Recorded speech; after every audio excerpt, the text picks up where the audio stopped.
यह देखकर देवी लक्ष्मी के नेत्रों में आंसू आ गए और वे बोली, हे स्वामी, जलंधर समुद्र देव का जातक पुत्र होने के कारण मेरा भाई है। आप मेरे स्वामी होकर मेरे भाई। ओम नमः शिवाय। आस्था सागर यूट्यूब चैनल में आपका स्वागत है। रुद्र संहिता का युद्धखंड का अध्याय 16वां। श्री विष्णु का लक्ष्मी को जलंधर का वध न करने का वचन देना।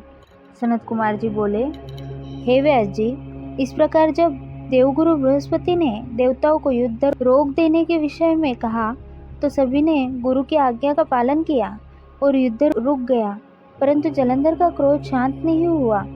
वह इंद्र को ढूंढता ढूंढता स्वर्गलोक आ पहुंचा।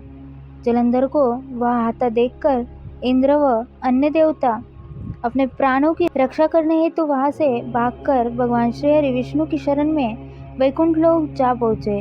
वहां पहुंचकर उन्होंने भगवान विष्णु को प्रणाम किया और उनकी भक्तिभाव से स्तुति की। तत्पश्चात उन्होंने भगवान विष्णु से कहा, हे कृपा निधान, हम आपकी शरण में आए हैं, हमारी रक्षा कीजिए। तब देवताओं ने विष्णु जी को जलंधर के विषय में सब कुछ बता दिया। समस्त वृतांत सुनकर श्री हरि विष्णु ने देवताओं से कहा कि वे अपने भय का त्याग कर दे। उन्होंने उनकी प्राण रक्षा करने का आश्वासन दिया और कहा कि मैं जलंधर का वध कर तुम्हें उससे मुक्ति दिलाऊंगा। यह कहकर भगवान विष्णु अपने वाहन गरुड़ पर सवार होकर चलने लगे।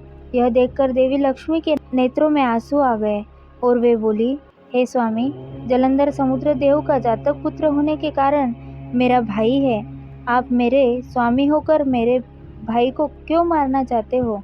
यदि मैं आपको प्रिय हूँ तो आप मेरे भाई का वध नहीं करेंगे। अपनी प्राणवल्लभा लक्ष्मी जी के वचन सुनकर विष्णु जी बोले, हे देवी, यदि तुम ऐसा चाहती हो तो ऐसा ही होगा, परंतु तुम तो जानती ही हो कि पापी का नाश अवश्य होता है। तुम्हारा भाई जलंधर अधर्म के मार्ग पर चल रहा है और देवताओं को कष्ट पहुंचा रहा है।